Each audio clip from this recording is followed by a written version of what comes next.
ons sê hartlike goeie naand, broer en suster, of môre of middag, wanneer jy ook al kans kry om die video te kyk, weet jy is gegroet en ek hoop dit gaan goed met jou. Ek hoop dat jy gesond is, dat jy veilig is. Baie welkom welkom vir Cyrus ook.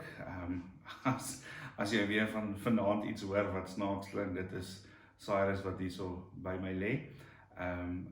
Dit is nou Cyrus die German Shepherd, nie Cyrus die Great, die koning van Perse nie. Broer en suster, baie welkom by ons Hemelvaartdiens. Ek hoop regtig dat dit goed gaan met jou en dat jy op hierdie donderdag aand ook die Here se teenwoordigheid spesiaal gaan beleef. Kom ons word stil voor die Here.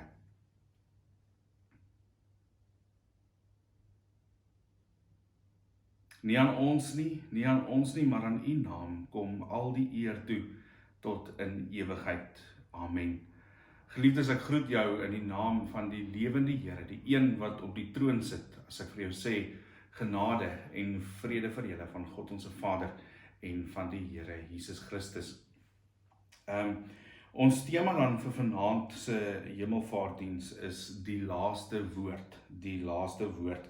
Maar voordat ons verder gesels, kom ons herinner onsself net eers weer aan die gebeure en ons leef onsself in die verhaal en verbeel onsself dat ons daar is. Jy kan jou oë toemaak selfs as jy wil of saam lees op die skerm, maar kom ons leef onsself in die gebeure en ons sit onsself daar in die disippels se skoene as ons hierdie woorde in Handelinge 1 vers 1 tot 11 lees.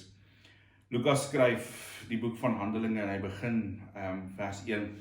My eerste boek, Theophilus, het ek geskrywe oor alles wat Jesus gedoen en geleer het, van die begin af tot op die dag van sy hemelvaart. Voordat hy in die hemel opgeneem is, het hy deur die Heilige Gees bevele gegee aan die manne wat hy as apostels uitgekies het.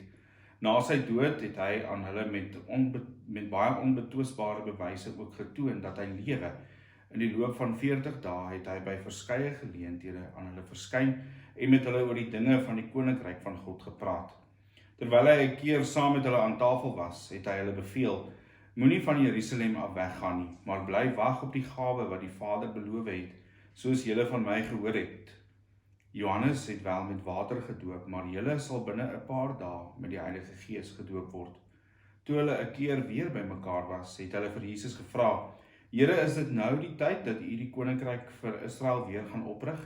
Hy het hulle geantwoord: Dit is nie vir julle om die tyd en omstandigheid te weet wat die Vader in sy eie mag bepaal het nie, maar julle sal krag ontvang wanneer die Heilige Gees oor julle kom, en julle sal my getuies wees in Jerusalem, sowel as in die hele Judea en in Samaria en tot in die uithoeke van die wêreld.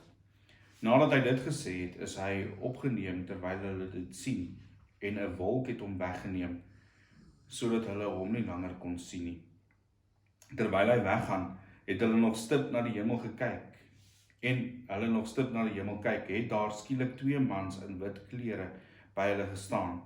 Die sê toe vir hulle: Galileërs, waarom staan julle so na die hemel en kyk? Hierdie Jesus, wat van julle af na die hemel toe opgeneem is, sal net so terugkom, soos julle hom na die hemel toe sien opgaan het. Ons lees net tot daar. Goed, nou broer en suster, lang gelede, toe die wêreld nog jong was en die diere nog kon praat en die dooie see net nog 'n ligte verkouetjie gehad het, of dalk het hy corona gehad, ons weet nie. Maar ek dink dit was ernstig in April, ek dink dit was dag 16 van die oorspronklike 21 dae afsondering, lockdown, dit voel so lank terug, het ons 'n dagstukkie gehad wat gehandel het oor Jesus se laaste woorde aan die kruis. En het ons so 'n bietjie gesels sommer so grappenderwys oor famous last words. En nou weet jy al goed dat hierdie woorde, of is 'n uitdrukking wat ons selfs gebruik, wanneer iemand iets sê wat ons weet, maar nou gaan hierdie ou nou sy woorde moet sluk, want dit wat hy nou gaan sê, gaan of baie vinnig op 'n baie seer manier waar word, of hy gaan dalk baie vinnig verkeerd bewys word. So my gunsteling voorbeeld het ek daar in die dagstukkie ook vir jou genoem, is die ou wat met die handgranaat in die hand staan en sê: Hy kyk, die pennetjie kan uittrek. En dit kan 'n mens dan nou sê is famous last words. Maar so kan 'n mens 'n klomp voorbeelde opnoem.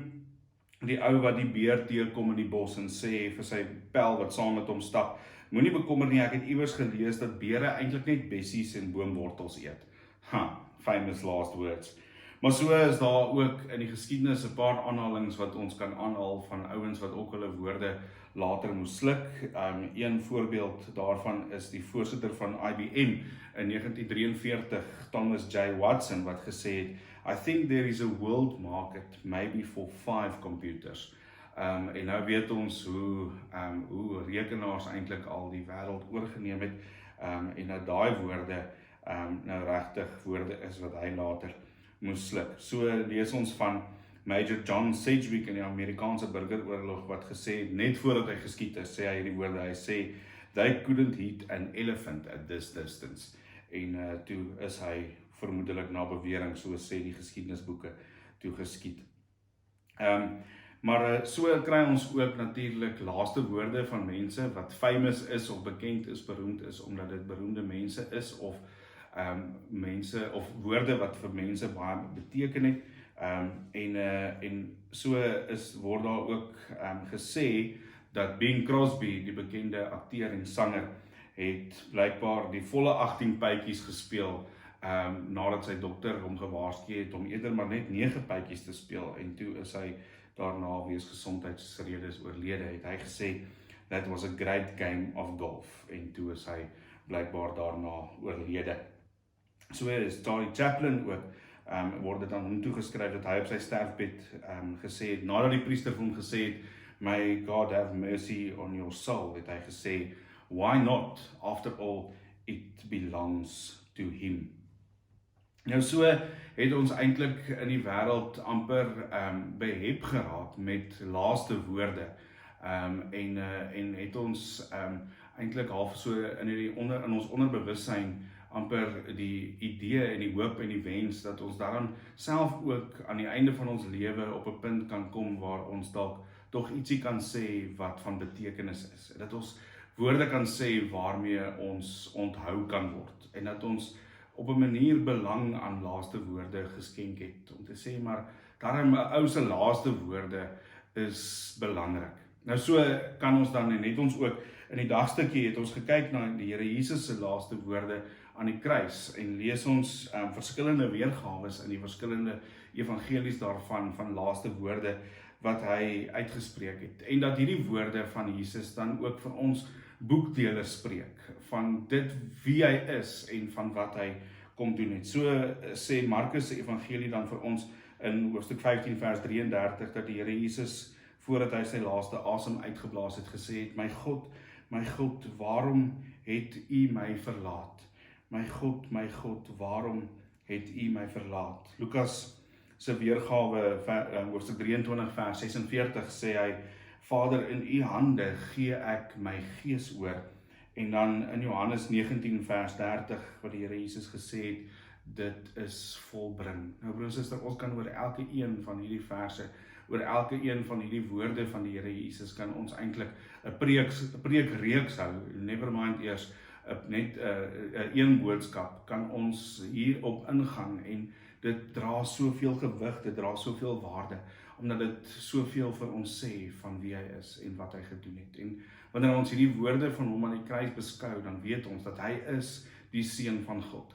Hy hang daar aan die kruis om God se plan, God se groot heilsplan uit te voer. Ons weet dat hy kom bring een finale ewige offer, en hy kom voltooi die heilswerk van die Here, en is daar geen ander offer meer nodig nie. Ons weet dat hy sy lewe vir ons kom aflê, dat hy nie net doodgemaak is en aan die kruis daar hulpeloos gehang het nie, maar dat hy werklik sy lewe vir ons kom aflê, en dat ons daarom kan weet dat hy is die seun van God, hy is die Messias, en hy moes kom en sterf en ly vir ons sondes, en dat hy dit juis aan die kruis kom doen het, en dat hy daar vir ons die finale offer gebring het. Maar nou weet ons, broer en suster, dat dit is nie die laaste woorde van Jesus nie, dat hy nie daar gehang het, en dat hy sy laaste woorde uitgespreek het, sy laaste asem uitgeblaas het,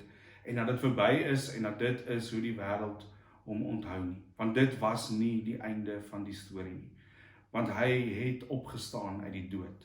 Hy het nog weer aan sy disippels verskyn, hy het nog weer aan mense verskyn en homself aan hulle openbaar, en hy het nog weer met hulle gepraat. En gaan die storie dan vir 40 dae nog verder aan, na die Here Jesus se opstanding. Lees ons dan in Handelinge 1, soos ons net gelees het, dat vir nog 40 dae het hy nog rondgeloop, het hy nog met die mense gepraat, het hy nog aan die mense verskyn en het hy nog gepraat. En dan kom ons eintlik dan by 'n tweede stel laaste woorde, van die woorde wat die evangelies en wat Handelinge vir ons van vertel, wat die Here gesê het voordat hy opgevaar het na die hemel. En kan ons net so ook daaraan waarde heg, en kan ons net so ook daarin so baie van hom sien, wat hy oor homself aan ons kom openbaar. So, die verhaal gaan verder, omdat die Here die dood oorwin het, en dat hy by hierdie punt uitgekom het, waar hy opvaar na die hemel, en voor sy hemelvaart dan weer sekere opdragte aan sy disippels gee. Nou, moet ons ook die volgorde van gebeure hier verstaan, en moet ons besef dat hy moes by hierdie punt uitkom. Hierdie is deel van die plan, dit is deel van God se verlossingsplan, en kan dit nie anders nie, as dat hy op die ouene, nadat hy gelei het en gesterf het, en aan die kruis gesterf het, en in die graf ingegaan het, nadat hy opgestaan het uit die dood, moes die volgende stap gewees het, dat hy opvaar na die hemel, en sy regmatige plek gaan inneem aan die regterhand van God, as God self op die troon, die een aan wie al die mag gegee is. En moes hy opvaar na die hemel, sodat die Heilige Gees dan op 'n spesiale manier uitgestort kon word, sodat sy kerk tot stand kan kom, en dat ons as sy liggaam kan voortgaan, om sy werk ook hier op aarde te doen. En moet ons met ander woorde die hemelvaart in die konteks sien van die kruisiging, en van die opstanding, dat dit alles deel is van Jesus se verhaal, van God se verhaal met die mens, deur sy seun, deur Jesus, God met ons. En dan kan ons daarom ook hierdie laaste woorde van Jesus in verband bring met dit wat hy aan die kruis gesê het, dit wat hy voor dit gesê het, en kan ons weet dat hierdie woorde daarom vir ons help om iets daarvan te kan verstaan. Goed, so dan lees ons die eerste weergawe daarvan, Markus 16 vers 15 tot 20, lees ons hierdie woorde. Hy het vir hulle gesê, gaan uit die hele wêreld in en verkondig die evangelie aan die mensdom. Wie tot geloof gekom het en gedoop is, sal gered word. Wie nie glo nie, sal veroordeel word. Die volgende wondertekens sal voorkom by die wat glo. In my naam sal hulle bose geeste uitdrywe. In ander tale sal hulle praat, met hulle hande sal hulle slange optel, en as hulle iets drink wat dodelik giftig is, sal dit hulle geen kwaad aandoen nie. Hulle sal siekes die hande oplê, en die sal gesond word. Nadat die Here Jesus dit vir hulle gesê het, is hy in die hemel opgeneem, en het hy aan die regterhand van God gaan sit. Hulle het toe die evangelie oral gaan verkondig, en die Here het met hulle saamgewerk, en hulle prediking bekragtig, deur die wondertekens wat daarop gevolg het. Nou, so kan jy al sien, daar met die woorde wat geonderstreep is, is daar so 'n paar goeders wat hier uitstaan, maar jy gaan nou sien wanneer ons die volgende laaste woorde van die Here Jesus voor sy hemelvaart lees, dan gaan jy ook sien dat dit so half die deurlopende tema is en dit is wat ons op die ouene hier uit kan haal. Ons lees Matteus se weergawe van Jesus se laaste woorde, as hy sy evangelie afsluit, Matteus 28 vers 18 tot 20. Jesus kom toe nader en sê vir hulle, aan my is alle mag gegee in die hemel en op die aarde. Gaan dan na al die nasies toe en maak die mense my disippels. Doop hulle in die naam van die Vader en die Seun en die Heilige Gees en leer hulle om alles te onderhou wat ek julle beveel het. En onthou, ek is by julle al die dae tot die volëinding van die wêreld. Ek hoop jy begin raak sien wat hier aan die gang is. En dan die woorde wat ons net nou gelees het in Handelinge 1, vers 7 tot 9. Hy het hulle geantwoord, dit is nie vir julle om die tyd en omstandigheid te weet wat die Vader in sy eie mag bepaal het nie, maar julle sal krag ontvang wanneer die Heilige Gees oor julle kom, en julle sal my getuies wees in Jerusalem, sowel as in die hele Judea en in Samaria, en tot in die uithoeke van die wêreld. Nadat hy dit gesê het, is hy opgeneem, terwyl hulle dit sien, en 'n wolk het hom weggeneem, sodat hulle hom nie langer kon sien nie. Broer en suster, in al drie hierdie weergawes, ons kan ook Lukas se weergawe daar in Lukas 24 gaan lees, kry ons eintlik maar hierdie selfde tema wat deurhardloop en sê Jesus se laaste woorde voor sy hemelvaart vir ons, hierdie drie dinge. Natuurlik sê dit baie meer, maar ons kan hierdie drie dinge vir vanaand se gesprek hier uithaal. En die eerste is dat die Here Jesus regeer. Dat sy hemelvaart beteken dat hy op die troon sit, aan die regterhand van God sit, wat maar dood eenvoudig net beteken dat hy die een is met al die mag, met die uitvoerende mag. En lees ons daar in Markus dat hy aan die regterhand van God gaan sit het.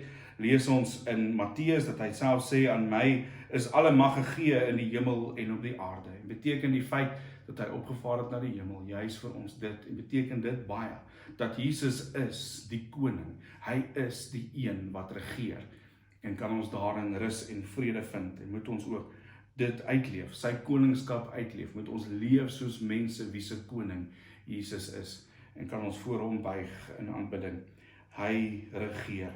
Tweedens lees ons daar dat hy stuur ons na die wêreld toe. Al vier die tekste sê dit dat die Here vir ons dit na die wêreld toe stuur, dat ons sy getuies moet wees tot aan die uithoeke van die wêreld, moet disippels maak, moet gaan vertel van die goeie nuus, van die blye boodskap, van die evangelie, dat Jesus gesterf het, maar opgestaan het en opgevaar het aan die hemel, en dat hy ons koning is. Maar hy stuur ons nie alleen nie. Die hemelvaart herinner ons ook daaraan.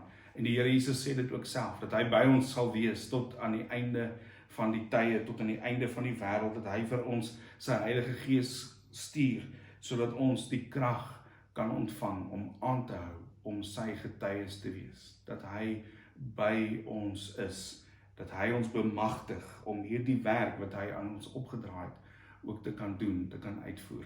So dat die Here Jesus regeer, dat hy ons stuur na die wêreld toe om sy getuies te wees, maar dat hy ons ook bemagtig, dat hy ons die krag gee om sy werk te doen, om sy liggaam te wees ook vir 'n wêreld wat hom nodig het.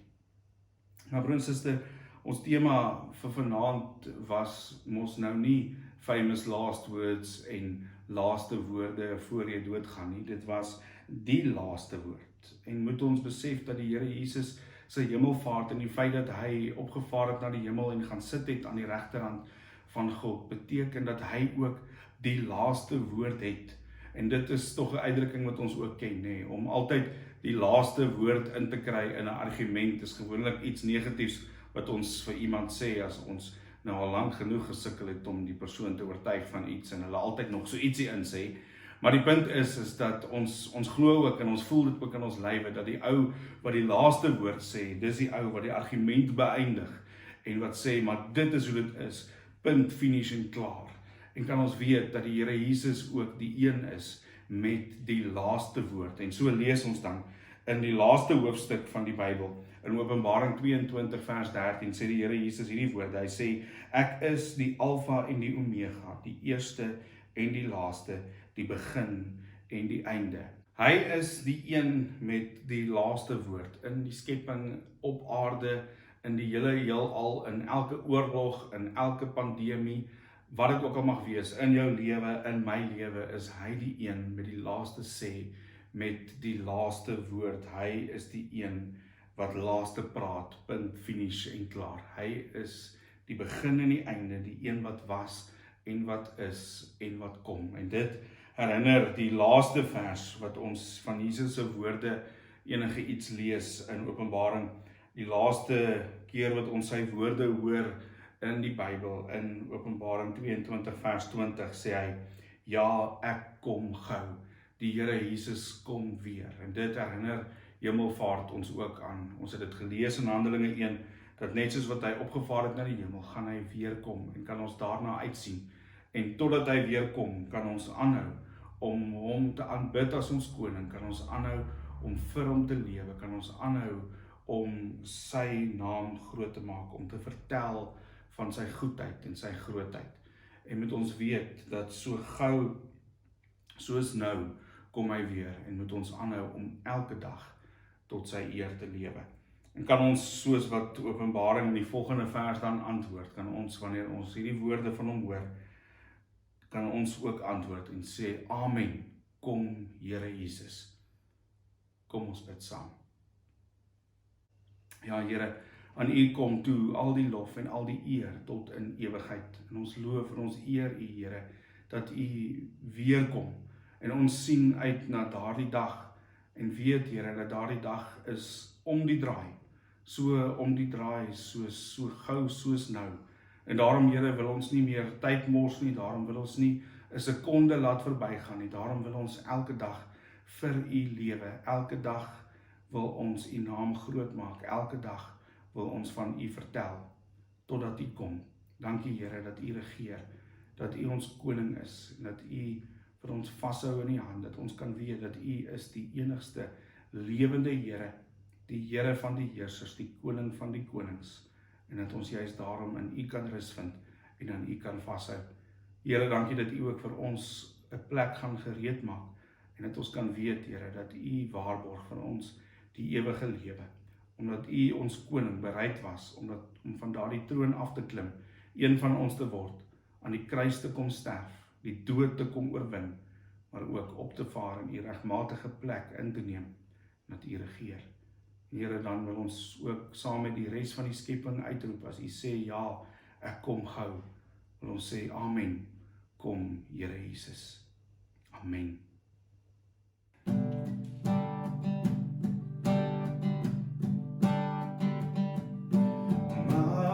Majesteit,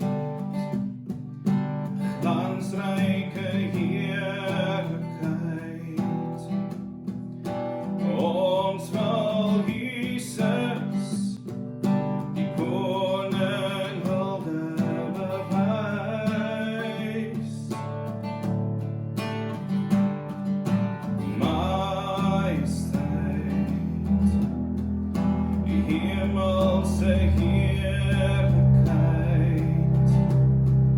straal van sy troon tot waar ons woon, ons wil prys. Kom ons lof, kom ons besing die naam van Jesus. Kom ons lof, kom ons aanbid